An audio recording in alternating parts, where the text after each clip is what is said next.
Halo, kembali lagi bersama saya Guru di channel saya Roy Multimedia of Car. Nah, di video kali ini saya akan memberitahu tentang tips memilih head unit Android terbaik. Kali ini segala merek. Nah, mau tahu kelanjutan videonya? Yuk tonton terus video ini ya.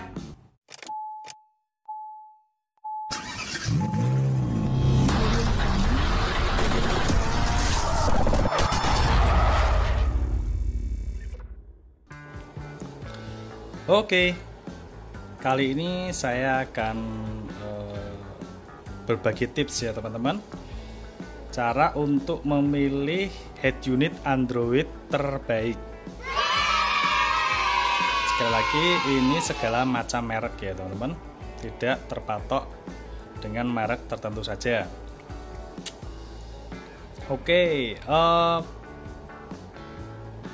tips yang pertama adalah cara untuk memilih head unit Android terbaik. Yang pertama itu cek RAM-nya ya teman-teman. Head unit Android itu ada RAM yang 4GB, 6GB, dan 8GB. Nah, semakin banyak RAM-nya, itu harganya juga semakin mahal dan juga kualitasnya bagus dalam membuka aplikasi semakin cepat. Jadi pengoperasiannya juga semakin cepat gitu ya teman-teman. Nah seperti ini, kalau misalnya geser-geser gini seperti ini, buka aplikasi juga semakin cepat gitu. Semakin RAM-nya semakin gede, semakin cepat. Wow. Yang kedua adalah cek ROM-nya atau memori internalnya. Nah, memori internal ini ada yang 64GB, ada yang 128GB, dan setahu saya ini yang paling tinggi ini 256GB. Itu ya. Semakin memori internalnya semakin banyak, berarti kapasitas dalam menyimpan dalam menyimpan entah itu video ataupun file-file yang besar, head unitnya mampu gitu ya. Semakin besar semakin memori internalnya semakin banyak gitu, filenya semakin banyak gitu. Jadi semakin ROM-nya semakin besar, berarti ya otomatis semakin mahal dan juga kualitasnya semakin bagus. Itu ya. Yang tadi RAM, dan kedua ROM. Nah, yang tiga adalah cek resolusinya, teman-teman. Nah, untuk resolusi ini berhubungan dengan pixel atau ketajaman dari gambar atau video. Jadi semakin besar resolusinya,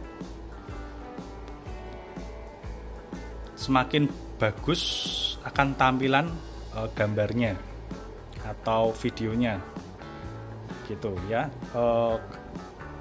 Ada yang paling bagus ini ya, itu kalau sudah bisa menampilkan video berformat file 4K, itu udah bagus lah ya.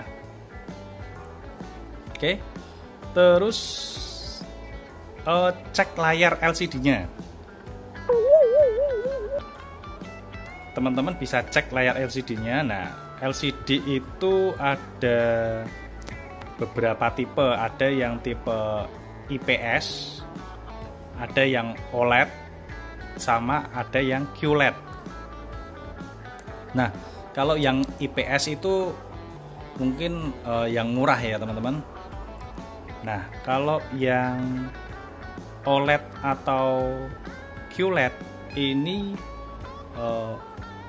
dua LCD ini sama-sama bagusnya dan juga ya beda-beda tipis lah, tapi bagus kedua ini.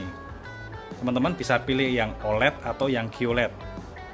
LCD-nya tampilannya, gambarnya bagus banget, lebih tajam. Jadi kalau kena sinar matahari atau terlalu terang, cahaya di sekitarnya itu masih tetap kelihatan gambarnya.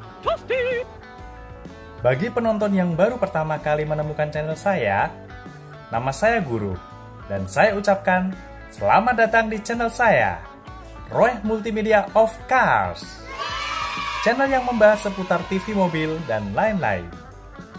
Channel saya tayang setiap hari Senin dan Kamis di jam 12 siang, jadi jangan sampai lupa ya. Untuk penonton yang sudah menonton channel saya dan kembali untuk menonton lagi, saya ucapkan terima kasih, kalian penonton yang setia. Buat semuanya, jangan lupa subscribe, like, komen, dan klik tombol loncengnya untuk mengetahui video-video terbaru dari saya. Yuk, kita lanjut tonton videonya. Terlalu terang, cahaya di sekitarnya itu masih tetap kelihatan gambarnya. Itu yang paling bagus itu yang OLED atau enggak QLED. Kalau yang IPS yang biasa, menurut saya ya. Oke, lanjut. Pilih head unit Android yang terbaik itu adalah cek apakah ada di DSP-nya. DSP itu apa? DSP itu Digital Sound Processor. Jadi kalau head unit ini, ya saya contohkan apa itu. DSP itu seperti ini teman-teman. Bentar, ini ya.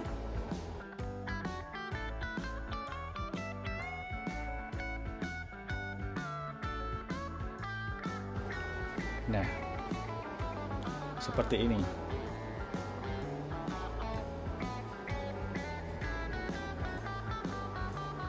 Oke, dia ada banyak equalizernya. Nah, di sini. Sekitar ada 48 band atau 31 band ya.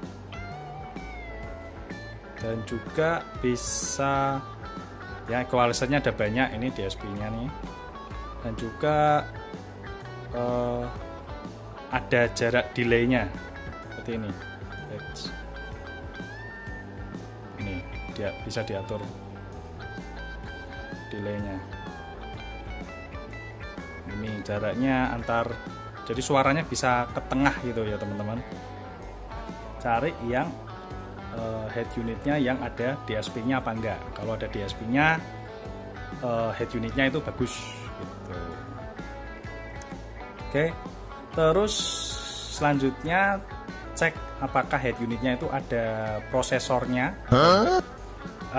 Maksudnya prosesornya itu yang quad core itu 4 core, atau yang hexacore itu 6 core, atau yang octa-core itu 8 core. Semakin banyak core-nya itu semakin bagus teman-teman. Ya, semakin bagus itu semakin prosesornya semakin cepat dalam bekerja. Lanjut, untuk ukuran layarnya. Ukuran layar itu di pasaran head unit itu ada yang 7 in, 9 in, 10 in, dan 12 in gitu ya. Paling mentok itu 12 inci ya teman-teman. Jadi semakin besar layarnya, semakin besar incinya, itu ya semakin mahal dan juga semakin enak buat dilihat. Gambarnya lebih besar. Oke, lanjut. Head unit Android yang terbaik, cek apakah sudah support Android Auto atau CarPlay-nya ya teman-teman. Nah, untuk beberapa head unit yang sudah pasaran ya teman-teman, ini sekarang sudah bisa Android Auto atau enggak CarPlay. Nah, cuman bedanya ada yang masih pakai kabel dan juga ada yang sudah wireless. Nah, bedanya di situ. Mungkin kalau yang Android Auto-nya atau CarPlay-nya sudah wireless, itu mungkin harganya lebih mahal dan juga lebih bagus. Tapi kalau yang Android Auto-nya masih pakai kabel, ya itu ya mungkin yang murah, yang biasa. Lanjut, cek apakah sudah voice comment. Nah, voice comment ini yang robot kecil ini ya teman-teman. Robot kecil ini sekarang itu sudah zamannya tadi Android Auto sama yang sudah voice comment. Nah, memang sekarang itu sudah zamannya voice comment. Baik itu Topal atau enggak Nixai. Tuh ya. Biasanya kalau sudah ada voice commentnya ya lebih bagus lah ya. Oke, lanjut. Cek apakah sudah built-in kamera 360 derajat. Nah, head unit yang sudah built-in kamera 360 derajat itu menurut saya itu yang saat ini bagus ya. Seperti ini ya, untuk head unit yang saya ini di depan saya, dia sudah kamera built-in 360 derajat.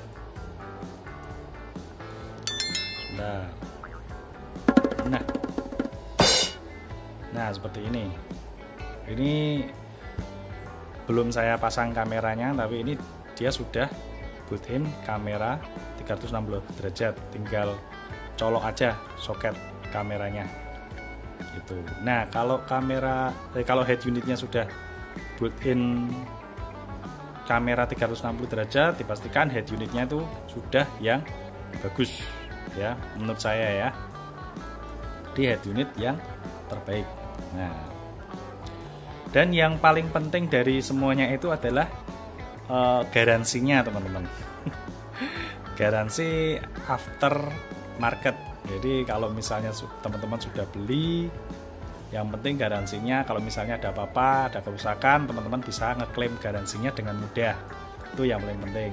Kalau misalnya mahal-mahal tapi klaim garansinya susah atau bingung mau diklaimkan gimana, nah itu masalahnya. Oh no, gitu ya. Oke, itu aja teman-teman. Sekian dulu video dari saya. Terima kasih sudah menonton video ini dari awal hingga akhir. Jika suka video ini bisa like dan klik tombol loncengnya untuk mengetahui video-video saya yang terbaru. Yang belum subscribe bisa subscribe ya. Yang sudah subscribe terima kasih. Jika ada pertanyaan bisa tulis di kolom komentar ya. Jangan lupa untuk terus tonton video saya setiap hari Senin dan Kamis di jam 12 siang. Dan sampai jumpa lagi di video-video saya selanjutnya. Dadah!